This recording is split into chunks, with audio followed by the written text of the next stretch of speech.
has taken over. Let's go. It's Ferrall. Coast to coast. Steaks, chicks, stacks. You and I are going to make a lot of money.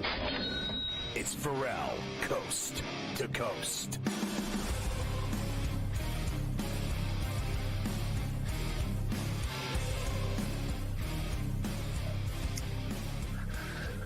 So we're still talking about the NFL, and we're looking at some of the skinny and fallout from the games on Sunday. We've already talked about some of them in the Sunday night game, etc. But we go back to Pittsburgh for Mike Tomlin's reaction to another win, yet another win, over the vaunted Baltimore Ravens, the most overhyped, overvalued team in the NFL. Remember last year they were going to go to the Super Bowl when they played the AFC Championship game in the Charm City, only to score 10 points in said game and lose again to the Chiefs. Yes, that is very true. And yes, Mike Tomlin here because the Steelers are going to be starting Week 12 Thursday night in Cleveland against the Browns. So as proud as Mike Tomlin is of his team for the effort against Baltimore, he also knows we now have to quickly turn the page to Cleveland. Here is Tomlin. Obviously, we didn't perform well in the red area on offense. Anytime a guy kicks 6 field goals, you have some things to work on, but it's good to do that with a W. But it's also important that we acknowledge the talents and the expertise of the Ravens. We've been in a bunch of games like that with those guys. It's always back and forth. There's always going to be some components of the game that are troublesome to you from a performance standpoint, but that's just the nature of being in five-star matchups. And so we'll grow from it. We'll grow with the W as we lean in on this next outing. And obviously this next outing is a really significant one. When you have back-to-back division games, it is significant, but also to have back-to-back division games and the second one be on a short week on the road, man, that has our attention and urgency. Attention and urgency. They sell the famous Jameis Eat the Dub T-shirts now. You can actually order them, and my buddy got one. And then when we won a title one night, my forward was doing it after the game, chewing on the dub. Got to eat the dub sometimes. 3.5 for the Steelers here on Thursday night with a 35.5 total. And I have heard over the course of the last 36 to 48 hours the same things that you were discussing, and that is that such a huge win for the Steelers. They've won 5 in a row. They're on such a run that this is just a bad spot for them going into Cleveland on Thursday night. This is a trap game. This is, they're going to look past this game. They have all these... they got their big win. Their guard's going to be down. Blah, blah, blah, blah, blah, blah, blah, blah, blah. Did anybody watch the Browns play the Saints on Sunday as they got absolutely smashed by that team? Anybody see the Browns play on Sunday? I mean, come on. They're not beating the Steelers on Thursday night. They're just not beating the Steelers. Yeah, and no, thank God. I did not watch the Browns play for any reason whatsoever. I was at the Steeler game watching the first-place Steelers beat the Ravens and expand their lead in the North. I don't have time to watch crappy Browns games. In fact, I never want to watch the Browns, and the only reason I'll be watching them Thursday night is to watch the Steelers beat them. And that's precisely what it. Now, 3.5 in these division games on short weeks can sometimes be a little tricky. But look, I think a nice, clean 16-3 Steeler win on Thursday night, something like that, 16-3, somewhere in that. Or 16 in the first half. Hey, it's possible. I'm thinking maybe the Cleveland defense shows up a little, but I don't see the Cleveland offense coming along for the ride. What defense are you talking about? They don't have a defense. Garrett plays well against the Steelers. They got a high-priced guy, Myles Garrett, who I'm certain wants out of there because he's sick of losing. So that's all they got. So I'll get the under like this, 31-0 Steelers. We can get the under that way, under 35.5 with a 31-0 Steeler win. 31. That's going to work for me too. Fantastic to me. That works as well if they want to go and get it that way. As you mentioned earlier, the Bills did beat the Chiefs late Sunday afternoon at Highmark up in Buffalo. First loss of the year for Kansas City. And I will say this to you because you were not here yesterday, and I wanted to get your thoughts on this from the Bills win before I get to Mahomes and their side of things.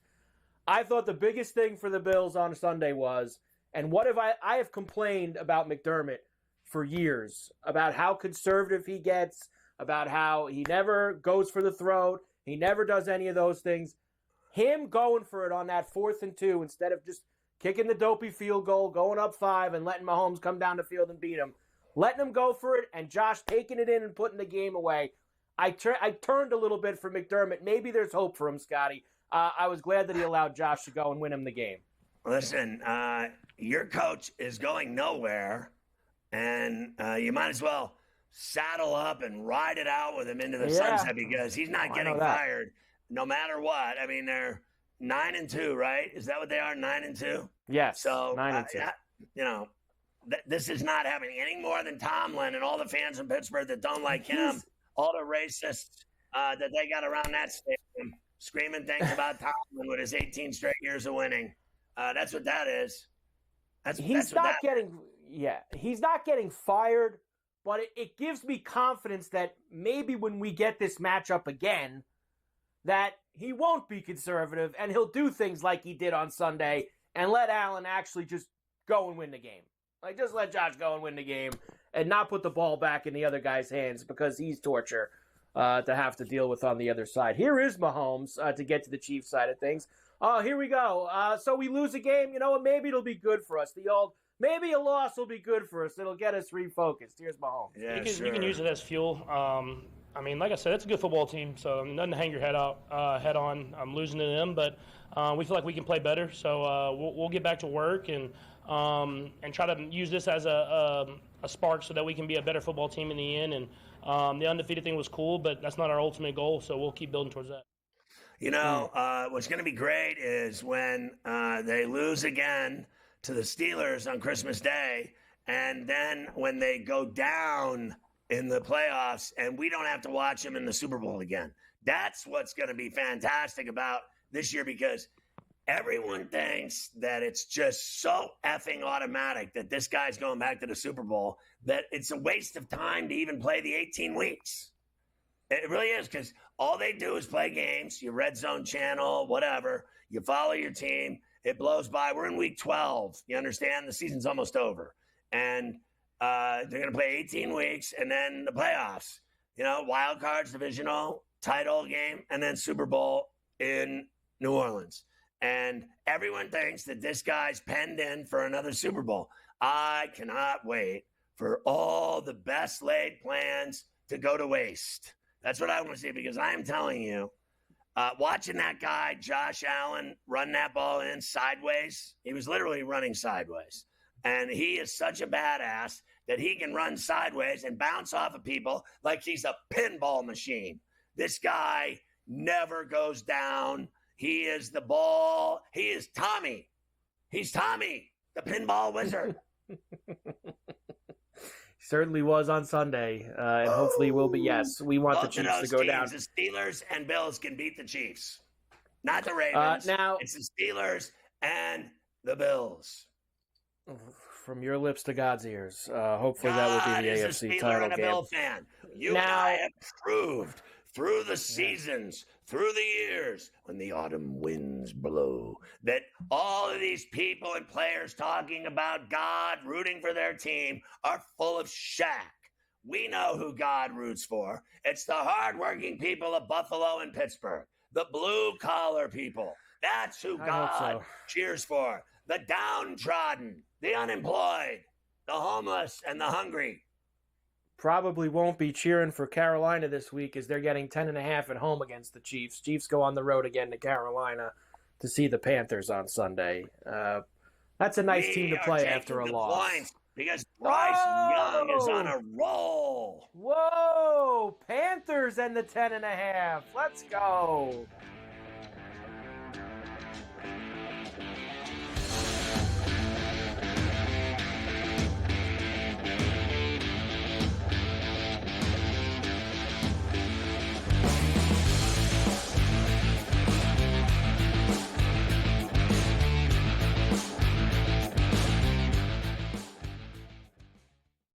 sharpest football contest show in the land. The Las Vegas Football Contest Show focuses on Circus Sports Million, Circus Survivor, and the Westgate Super Contest, handicapping the games and releasing our contest picks every week of the season. With two former Super Contest winners, Brady Cannon and James Salinas, a former NFL player, Mike Pritchard, and over $1 million in contest prize money won combined, the Las Vegas Football Contest Show will have you prepared this season like none other. We live in a society right now where everybody's a snowflake, everybody's a cupcake, and everybody thinks that nothing is fair. Everything is like, it's not fair. We should have a better chance. We need more. You know what? I'm old enough to remember when you needed to have a perfect goddamn record to win a college football championship. That's the way it was.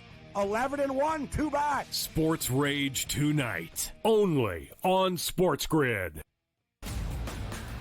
Grandma Bear, who owns the football team, probably comes in, gives a little, oh, man, you're such a good little boy out there. Congratulations, the way you coach this football team. I'm never going to fire you. Totally, I missed you pinching your own cheek as I was looking down and did not know we were getting. Oh, Donnie, you got such a good show there with that guy named Ben. Like, that's what your grandma would do to you when you go see her on Thanksgiving or Christmas, The Early Line, only on SportsGrid.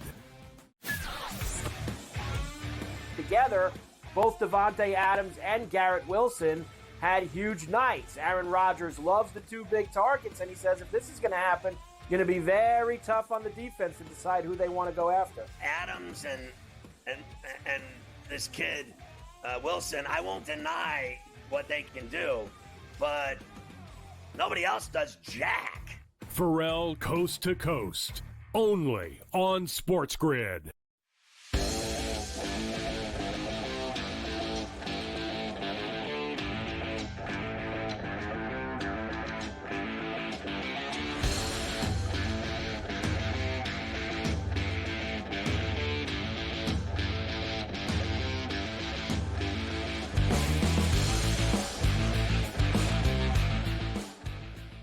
Well, Carver High, it finally happened.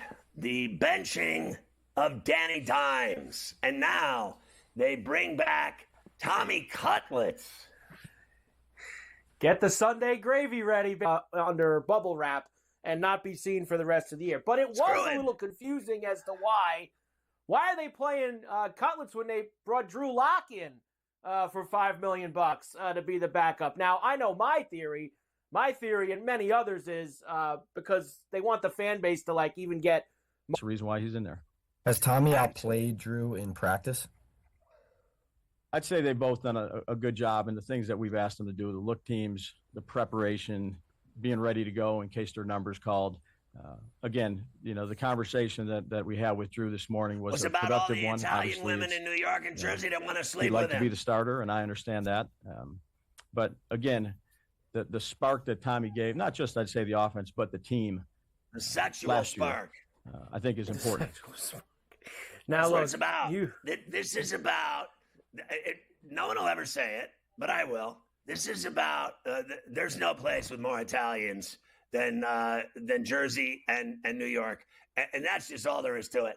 And they want to make all those people happy. And every woman is in love with Tommy Cutlets. I mean, what Italian mother even doesn't want to have a relationship with Tommy Cutlets, even if it's on TV? I heard my mother-in-law, who's outlived 9 popes, oh, I just love this Tommy Cutlets. He's so adorable. And people might laugh, but it's true because I think that it does tie into it. I mean, you saw John Mara I'll put it another way. I believe that John Mara went to Dable and to Shane and was like, listen, if we're going to suck and I know that people will like seeing this kid play. You remember him in the Hard Knocks when they got rid of Barkley? He's our most popular player. Mara knows what his fans want. And he's staring down once again, nobody caring or going to Giant games for the last month and a half of the season. And he knows that at least if he's got this kid in there, whether they win or not, people like him. And I think people will talk about him playing, at least in the New York area, as opposed to Drew Lock, He'll win he'll win his first game. He'll win. Well, trust me, I'm telling you right now, I'm taking the 5.5 for the Giants on Sunday against Tampa. I'm in 5.5 for Tommy Cutlets. Let's go here on Sunday. Like you Get said, the Sunday gravy. Bring the gravy. It's Tommy Cutlets or bust. And then watch, he'll start winning. That was the one thing we didn't need to happen in New York. If you were a Giants fan, was winning, because the team needs them to lose and to get the top draft pick. Well, him winning those 3 games last year cost him Jaden Daniels and Drake May. You know, him winning those 3 games cost him those 2 quarterbacks. They would have been in that slot if they would have lost all those games. So, you know, that's part of the dice that you roll. Wait, didn't he get like deals? Tommy Cutlets had it all going. Like he was doing grocery. He was doing used car commercials. He was doing used car commercials. They had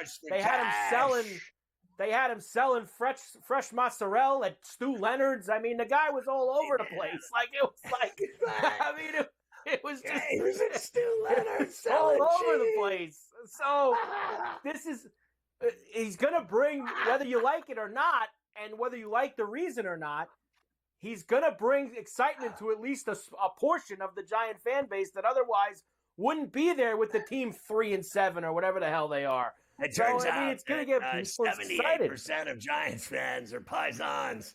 That's just all there is to it. They're 2-8, but all the Italians are going to go to the stadium now. They're taking over that place. Here is, we'll go next. Italian. She'll cut you. She'll slice your face. She's crazy. I always tell her every night, I'm like, dinner was delicious, because she'll be standing behind me. I come from like an Italian family where, believe it or not, I know this sounds crazy, but like, she serves up everybody at the table and she doesn't eat. And she stands back in the kitchen waiting for good news. And good news. You want to hear it. She don't want to hear anything isn't good, or there's going to be some problems. And there'll be a lack of sexual relations. Every meal I eat, if it's leftovers, I'm like, it's delicious. I even love 2-day-old noodles.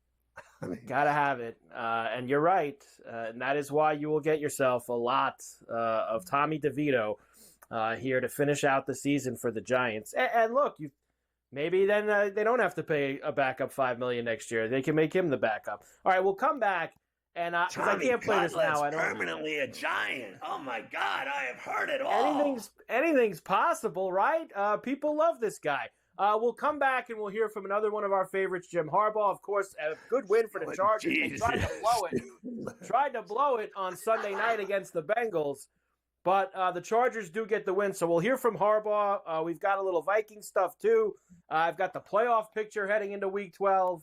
Several things in the NFL. I'm surprised they didn't have them at Costco with little plastic cups of a chicken. Tommy Cutlets out there. Have a little slice with gravy, honey. Taking pictures with women. They had the guy with the big basket of fresh mozzarella over at Stu Leonard. He was out there. I mean, it was just amazing. Now it's back, baby. I'll never forget. We paid cash for cars.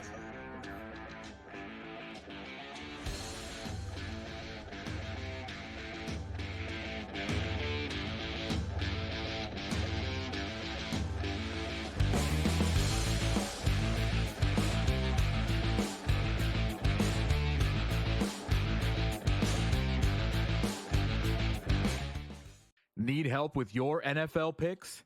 Get NFL insider knowledge from Pro Football Doc, Dr. David Chow, with Sick Picks at Sports Injury Central. We reveal hidden injury advantages the sports books miss. Our doctors provide insights, and our algorithm tells you who to bet on. Spreads, player props, totals, in-game bets, Sick Picks covers it all. Get a free week now with promo code SportsGrid at SickScore.com. Right here with you on Pro Football Today on SportsGrid. Odds in motion, trying to see what lines have moved throughout the week. Never felt more comfortable in the set than I do for this year. I am ready. I'm just getting angry. The hot takes are going to be here all long, people. What in in the world is going on in Miami, Dom? It's not particularly anything to shy away from just because many people are on top of it. Hot take, hot take. I think this line is asking you once again to take New Orleans. Pro Football Today, only on SportsGrid. Anyone that's been to a sporting event, the atmosphere before a game, I think Game Time Decisions has that same exact atmosphere. This is our arena. This is what we do. There is going to be an energy to Game Time Decisions that you will feel night in and night out. The excitement you get when you lock your bets in, when you're figuring out what you want to do, we can zone in on the biggest games each night. I want this to be the place that people come to before the games start so they feel as ready as possible to lock in their cards. We are going to hit every single one of those markets that you need to know about. We're going to go through every single thing, and I've got a great team behind me that's going to help me get the job done. There is not going to be a better place, I promise you, than Game Time Decisions to get that new information, react to it, and be able to then bet accordingly. We will have everything at our disposal, and we will use that to our advantage. I'm Kevin Walsh. Tune into Game Time Decisions from 6 to 8 p.m. Eastern on SportsGrid.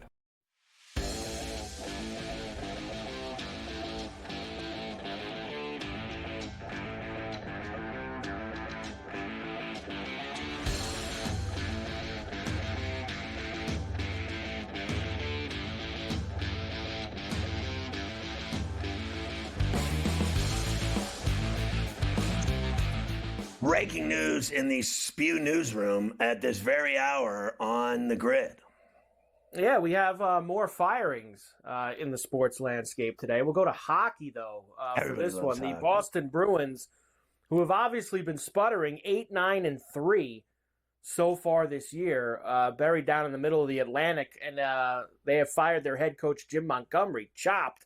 I guess losing 5-1 at home to Columbus last night was the tipping point for Jim, which is very tough to do, to lose to Columbus, especially get blown out by them. Montgomery out, Scotty, in Boston. See you later. You know, it's funny. I was leaving the Penguin game the other night, right? And some guy, he'd had clearly at least 15 beers, and he was yelling about Sullivan, that he needs to go. And because the Penguins obviously don't look good, and they're not going to be any better, or they're not going to get better with this team. They just don't have talent. And I said to the guy, he said they got to fire Sullivan. I said, why would they do that? He's won 2 Stanley Cups, and he is literally coaching a talentless team. They have 4 guys with any talent whatsoever, maybe 5. I'd give you Rust, and I'd give you Carlson, and then I'd give you the big 3, Letang, Malkin, and Crosby. That's it. They have no other talent. None. Not one lick of talent. And I am not blaming Sullivan for anything. I'll tell you another thing. I would bet my life that the Boston Bruins would want him. I would bet my life that half the teams or more in the league would want him. So it's not easy to find Stanley Cup winning head coaches. It's just not. Do you remember when the Islanders fired Barry Trotz? He was the best coach they ever had. Besides, Al Arbor. I'm not stupid, but I mean the best coach since Al Arbor was Barry Trotz, and they were playing for, going to the Stanley Cup Finals every year with Barry Trotz, and then so now he's in Nashville, and the Islanders. I like Patrick Waugh a lot. I think he's a badass. Well, and but it's the same thing, though, like you talk about with Pittsburgh. Sullivan's a great coach, but what are they giving him to work with? And I think that's what the Islanders have become. You have a general manager who just brings the same team back every year, and it's become stale, and they lose the same ways. And I like Patrick Waugh too as a head coach, but I just. You keep giving the different coaches the same players, and the same players are giving you the same result. Eventually, the problem is maybe not the coach. The problem is you got the same group. Do you think Waugh's happy at the horse track and on the island? Yes, because Waugh was in Siberia before he was on the horse track and on Long Island. So he was banished for years from the NHL, and the Islanders let him back in. So I don't think that Patrick Waugh is looking to get away, but look, I do think that eventually you've got to change the 80-year-old general manager. I think that eventually that has to happen. As decorated as he is, eventually you have to do it. And he gets full credit what him and Trotz did, bringing the Islanders back to relevance. Because they were nothing franchise before those two guys showed up. You think Lou's got to retire? I think it's time. I think it's time for him. I just really do. And I'm sure he'll just going to hand over the keys to the kid, his son, Chris. I'm sure he's the one who's going to take over, but you need something fresh. Somebody fresh at the reins. I have lost a tremendous amount of sleep over the Boston Bruins sucking. And somebody asked me this weekend, well, why did the Bruins suck at the game? And I said, I think they started sucking when Bergeron retired. Because I thought Bergeron was the key cog in the wheel, and I thought he was great with Marchand. And ever since that guy, and I'll tell you another thing, they gave that Swayman too many years. I don't give goalies 8-year deals. I know the NHL loves giving 8-year deals to goalies, but tell me a goalie in the last, honestly, in the last 20 years that's lasted 8 years and all successful. They just don't last. There's two reasons for this. Number one, they don't last. And I love Sorokin, but even giving him 8 years, I thought, it's very hard to give the goalie 8 years. And here's the second point. We've now seen it over the last, let's say, 10 to 15 years. How many times has the best goalie or one of the three best goalies in the league won the Stanley Cup? It's not like the old days where the dominant goalie wins. It's now become you can win with the Logan Thompsons and the Matt Murrays and all these guys playing goal. You can win. Matt Murray's finished in the NHL, by the way.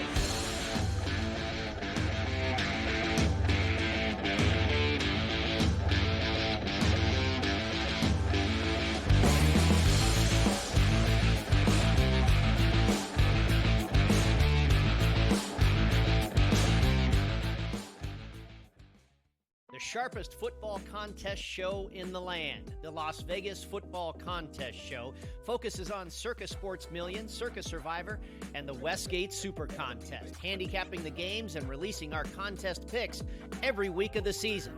With two former Super Contest winners, Brady Cannon and James Salinas, a former NFL player, Mike Pritchard, and over $1 million in contest prize money won combined, the Las Vegas Football Contest Show will have you prepared this season like none other. We live in a society right now where everybody's a snowflake, everybody's a cupcake, and everybody thinks that nothing is fair. Everything is it's not fair. We should have a better chance. We need more. You know what? I'm old enough to remember when you needed to have a perfect goddamn record to win a college football championship. That's the way it was. 11-1, too bad. Sports Rage tonight, only on SportsGrid. Grandma Bear, who owns the football team, probably comes in, gives a little, oh, man, you're such a good little boy out there. Congratulations, the way you coach this football team. I'm never going to fire you. Totally, I missed you pinching your own cheek. As I was looking down and did not know we were getting. Oh, Johnny, you got such a good show there with that guy named Ben. That's what your grandma would do to you when you go see her on Thanksgiving or Christmas, The Early Line, only on SportsGrid. Together, both Devontae Adams and Garrett Wilson had huge nights. Aaron Rodgers loves the two big targets, and he says if this is going to happen, going to be very tough on the defense to decide who they want to go after. Adams and this kid Wilson, I won't deny what they can do, but nobody else does jack. Ferrall Coast to Coast, only on SportsGrid.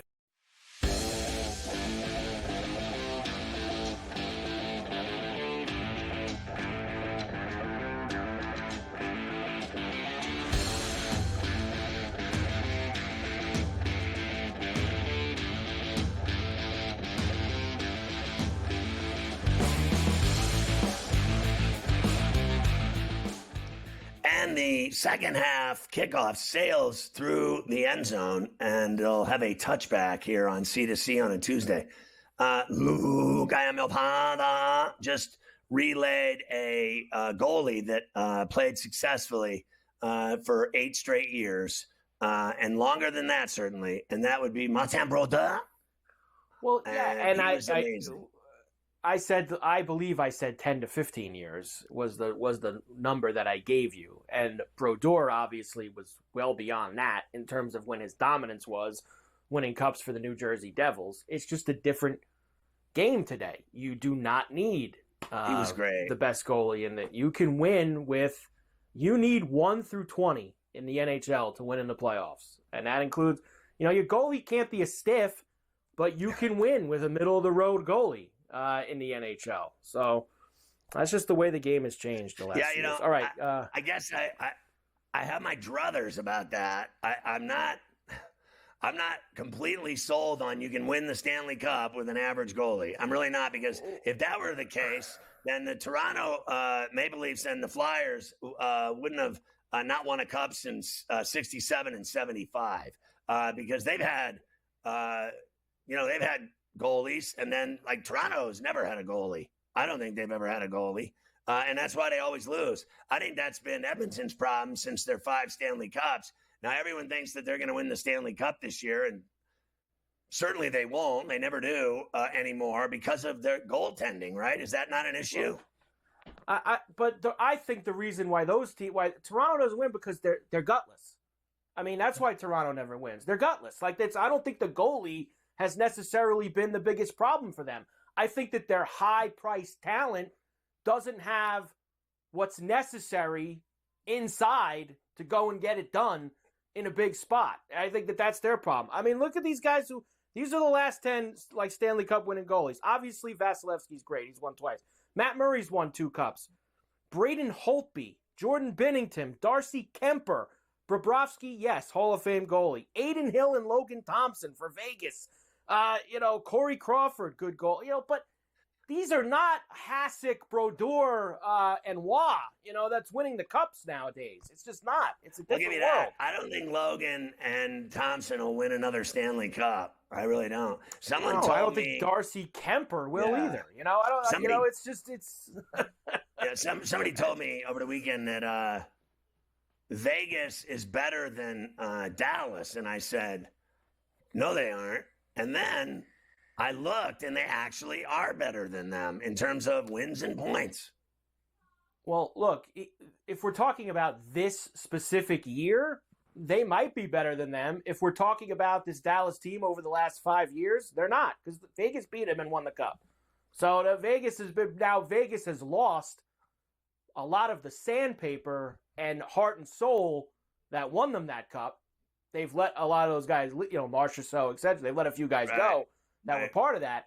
But Dallas has now become the team of the last 5 years that, they're always going to be there, and they've never won anything.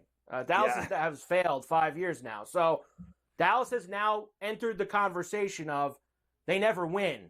They've got great teams every year, and they don't win. So they have to go and get past that. Vegas has won. They won a couple years ago, so they've got their cup. People get in trouble for spending the last 20 minutes talking about hockey. I mean, it was only 11.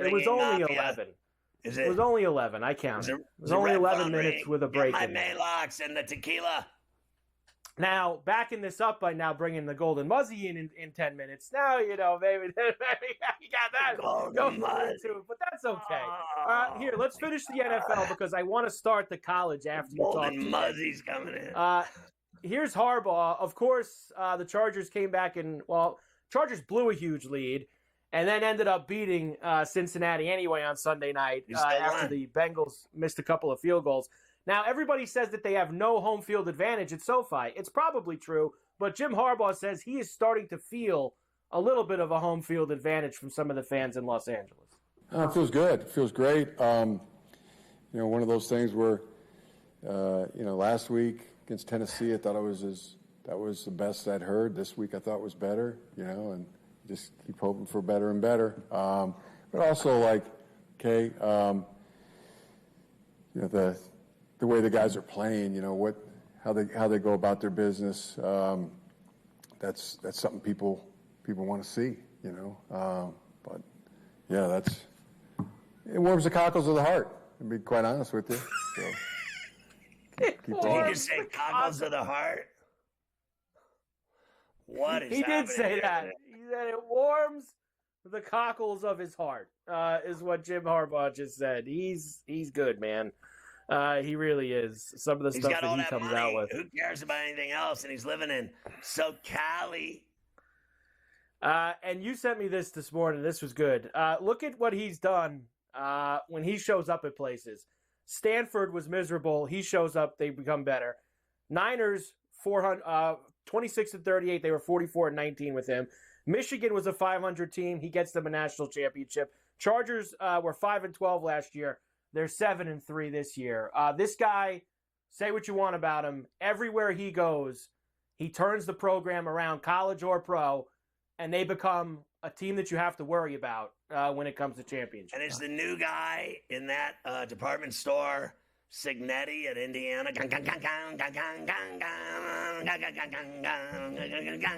A big week ahead for the Hurricane Hoosiers playing in Columbus. We are going to spend a little bit of time on Signetti in a little bit here on Coast to Coast. We've got Signetti for you today. We'll hear from him as Indiana and Ohio State get ready. But today will be the first time I mention this week, and you're going to hear it all week long.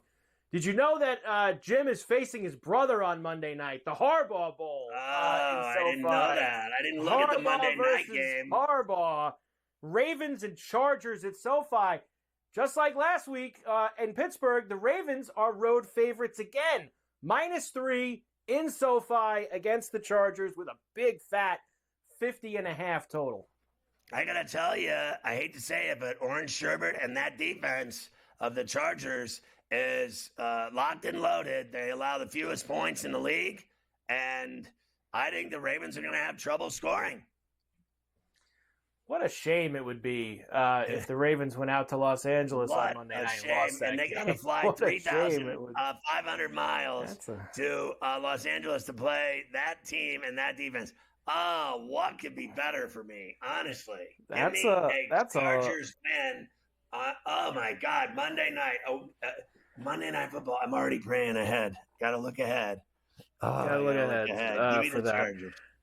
I'll pass on O'Connell, but I will tell you the Vikings are playing the Bears this week. Yeah, right. And man, how was that Bear loss on Sunday? Nice job again. I mean, they can't even get the field goal off to win that game. The Vikings are 3.5-point favorites in Chicago this week. Vikings are 8-2. Obviously not getting as much juice anymore because the Lions are the best team in the NFC. That's why they don't get any juice. I guess you still have to think Vikings here. They're 8-2. What am I going to do? Take the Bears, who can't get out of their own way? I mean, weren't they up big on Sunday and they still lost? And wasn't it a field goal miss, right? They got blocked. Yeah, blocked field goal in the final play. Blocked field goal. How will I ever get past it? Eberflus.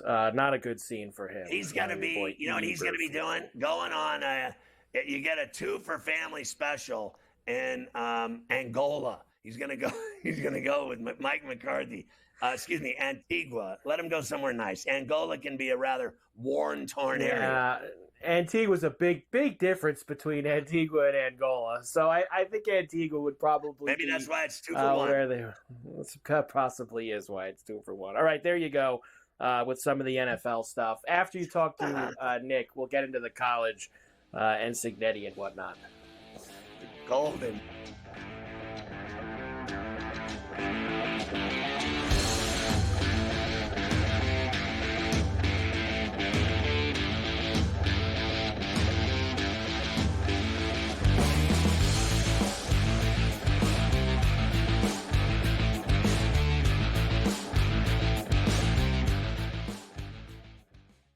The sharpest football contest show in the land, the Las Vegas Football Contest Show, focuses on Circa Sports Million, Circa Survivor, and the Westgate Super Contest, handicapping the games and releasing our contest picks every week of the season. With 2 former Super Contest winners, Brady Cannon and James Salinas, a former NFL player, Mike Pritchard, and over $1 million in contest prize money won combined, the Las Vegas Football Contest Show will have you prepared this season like none other. We live in a society right now where everybody's a snowflake, everybody's a cupcake, and everybody thinks that nothing is fair. Everything is like, it's not fair. We should have a better chance. We need more. You know what? I'm old enough to remember when you needed to have a perfect goddamn record to win a college football championship. That's the way it was. 11-1, too bad. Sports Rage tonight, only on SportsGrid. Grandma Bear, who owns the football team, probably comes in, gives a little, oh, man, you're such a good little boy out there. Congratulations. The way you coach this football team, I'm never going to fire you. Totally, I missed you pinching your own cheek as I was that's what your looking down grandma and did does, not right? know we were getting. Oh, Donnie, you got such a good show there with that guy named Ben. Like, that's what your grandma would do to you when you go see her on Thanksgiving or Christmas, The Early Line, only on SportsGrid.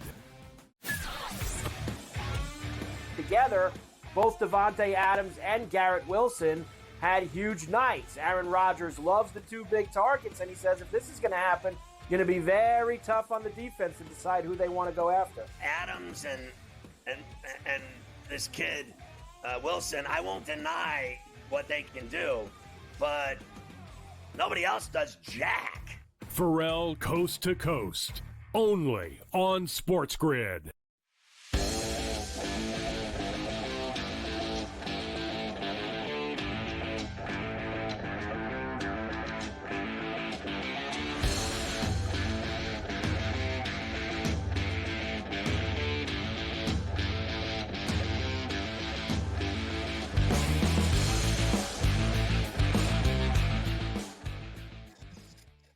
All right, Carver High, let's move on to college football before we find a way to catch up with the golden one, the golden Muzzy. Let's go and do that. Of course, lots of college to get to from the weekend, and as we start to look ahead to this week, Indiana, Ohio State, of course, is on everybody's mind. Here is this week's top 25. Now, remember, the real rankings come out tonight. The next Crack Crab and Lobster college football playoff rankings will be released this evening. This is what the AP thought after last week. Oregon, Ohio State, Texas, Penn State, and Indiana in the top 5. Notre Dame up to 6. Alabama, Georgia, 7-8. Missouri, Tennessee, 9-10. Miami at 11 this week on that. BYU falling all the way to 14, of course, after they lost to Kansas late night on Saturday. Oh, the humanity of them not covering the 2.5 in Provo.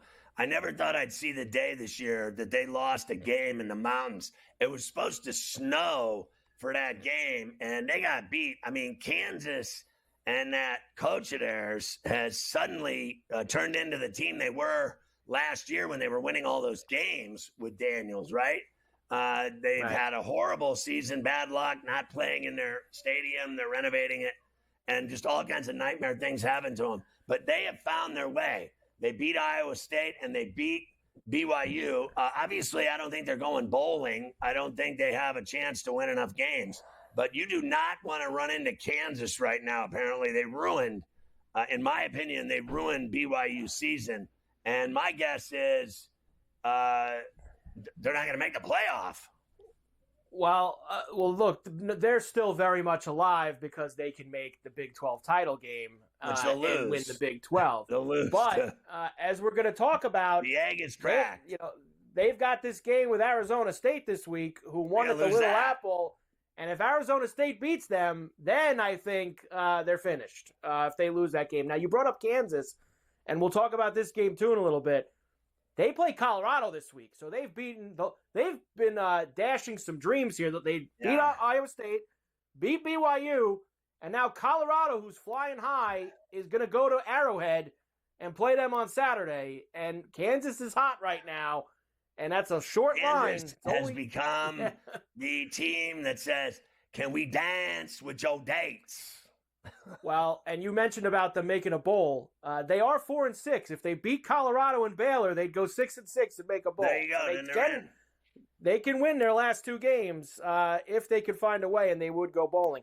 Odds to win the college football playoff is still Ohio State, who is the favorite right now. They're plus 320. Oregon, Georgia, Texas, Alabama, Ole Miss, Penn State. Still got Indiana 30-1. Tennessee now 40 after losing that game to Georgia on Saturday night. What is Indiana going to be if they beat Ohio State? 60-1 by the sports books after that? If they win the game, 60-1? Yeah. They'll be, if they win the game, they'll probably shoot up to about 10, I would think. They'll probably take Indiana a third Hoosiers win the game in Columbus, I predict I will run naked in Hell's Kitchen and be arrested.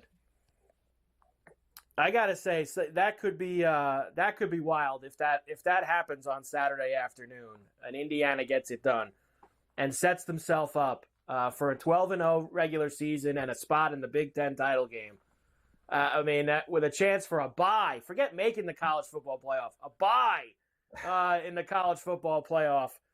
That's they're gonna build a statue of that guy Signetti over there in Bloomington. I know you got. He figures all that. He just signed to stay. He's staying there.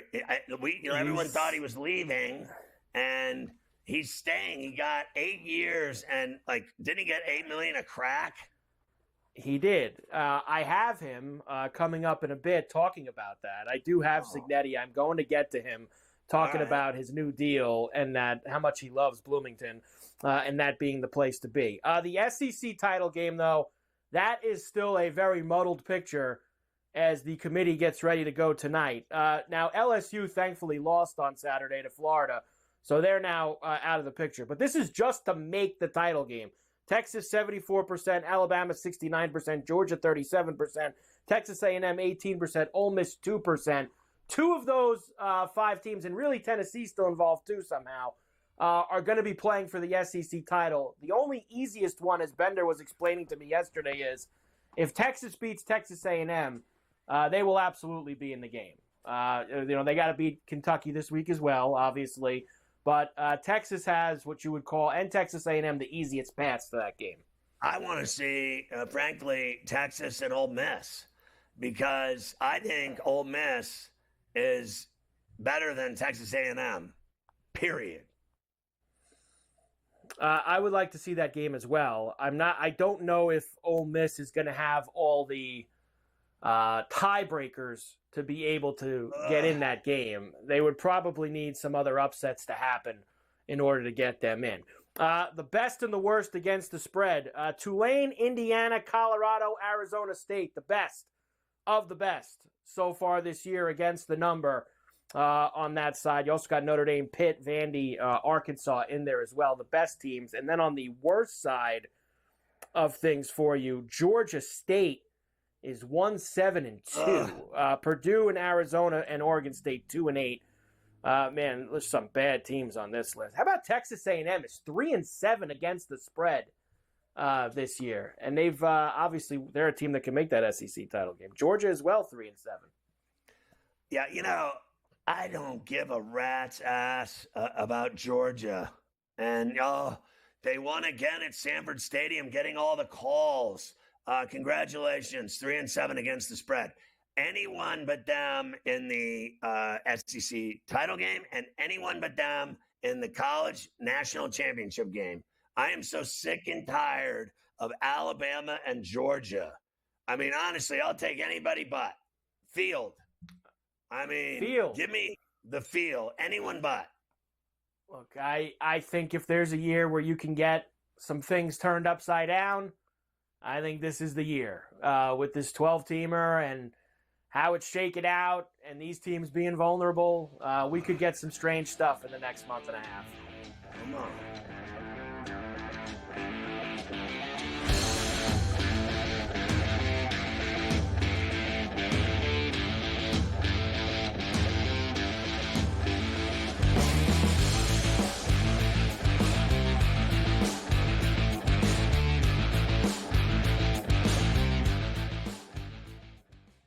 The sharpest football contest show in the land, the Las Vegas Football Contest Show, focuses on Circa Sports Million, Circa Survivor, and the Westgate Super Contest, handicapping the games and releasing our contest picks every week of the season. With 2 former Super Contest winners, Brady Cannon and James Salinas, a former NFL player, Mike Pritchard, and over $1 million in contest prize money won combined, the Las Vegas Football Contest Show will have you prepared this season like none other.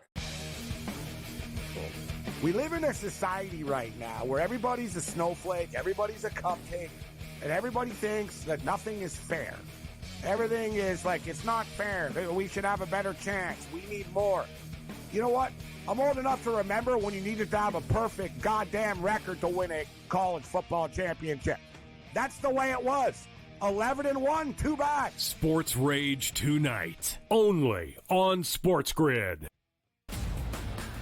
Grandma Bear, who owns the football team, probably comes in, gives a little, oh, man, you're such a good little boy out there. Congratulations, the way you coach this football team. I'm never going to fire you. Totally, I missed you pinching your own cheek as I was that's what looking your down and did grandma not does, right? know we were getting. Oh, Donnie, you got such a good show there with that guy named Ben. Like, that's what your grandma would do to you when you go see her on Thanksgiving or Christmas, The Early Line, only on SportsGrid. Together, both Devontae Adams and Garrett Wilson had huge nights. Aaron Rodgers loves the two big targets, and he says if this is going to happen, going to be very tough on the defense to decide who they want to go after. Adams and this kid, Wilson, I won't deny what they can do, but nobody else does jack. Ferrall Coast to Coast, only on SportsGrid.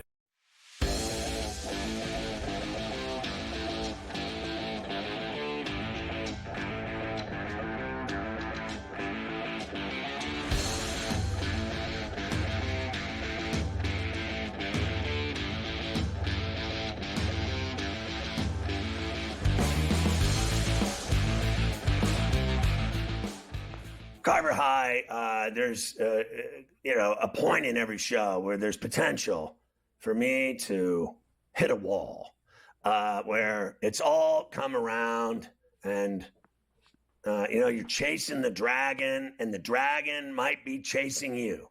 And I noticed a couple things. When I came down into the studio today, that the heat had been on in here and the door was closed. And I said the 34C on the things to do list today when I got home, one of which was to put like the suit and stuff in the studio. And I went into the studio and I was like, God damn, it's like a sauna in here. And then I didn't wear my glasses to the start of the show because I could feel sweat moving through my hair, which does look pretty impressive when you think about it today. And then for an old guy, I shouldn't have any hair, but I do. So you lose. Anyway, secondly, I'm noticing that I recovered from that, the heat exposure. And now I'm noticing that the dragon has been nipping at my heels. The extensive amount of partying that went on this weekend in Pittsburgh. In the last segment, I noticed at one point, I went like this. I'm starting to see double. I think when I went to the break that I had to stand up and move around due to the dragon chasing me, not the other way around. I have potential to not make it to the finish line here today. I start seeing double. This can be problematic. And as Luke has said to me many times, go take a quick hit in the shower. Snap out of it. You'll make it. I know you smell like liquor. Shower up, he'll say, and I'll go take a quick shower to try to revive myself. But I am having difficulty at this moment. The more I talk, the less chance I have of passing out. Yeah, nobody wants the dragon chasing them, that's for sure. That's not on anybody's list. But you're going to get there. You got an hour to go. Dragon, that dirty dragon. You're almost there. Here's something that maybe will get you excited. How about 2-8 Akron against 0-10 Kent State tonight in a little Tuesday night action? Does that get you excited for this evening? No, probably not. Akron minus only 10.5 games at the Glass Bowl on the road. Western Michigan and Central Michigan. Western is now a 6-point favorite, and Miami of Ohio, who's actually in first in the MAC in terms of the conference schedule, they are 1.5-point favorites at home against Northern Illinois. I am about to fall asleep again that you are mentioning these crappy college football games tonight.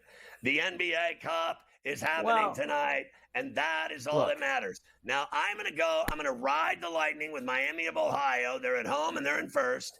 And then Akron's going to win because Kent State is absolute Rhea. They are an absolute – They're bad. They're get bad out the Pepto-Bismol. I have Rhea. When you are winless, you have Rhea. And Western Michigan will win and cover. And I'm looking at a massive over in that game.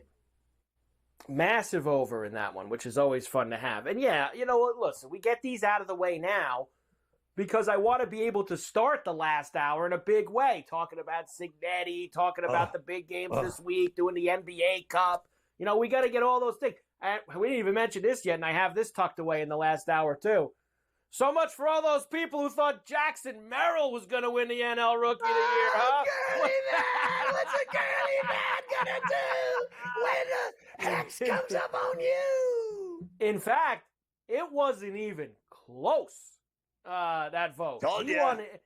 The Heel and Cowser was real close. That was tight for Louis Heel, that vote. He only won by 1 or 2 first place votes. But Skeens was a blowout win for the NL Rookie of the Year over Jackson Merrill. So that was a great moment. You and I were really the only people anywhere that sold the audience on SportsGrid that this guy captivated baseball the entire year. He was – now, I'll give you that, you know, Skubal and Sale had better numbers as starters, and they'll win the Cy Youngs. Yes. But no one captivated baseball more than Paul Skeens did. And I think, I'll be honest with you, I literally think he should win the Cy Young as well for what he did for baseball this summer. No one cares about crusty-ass Chris Sale. They don't anymore. No one. They only cared about him when he was a Red Sox. And how about the Tigers? They won't even pay Skubal, and he's the best pitcher in the game. Paul Skeens is the best thing that happened to baseball this year. Screw the Dodgers.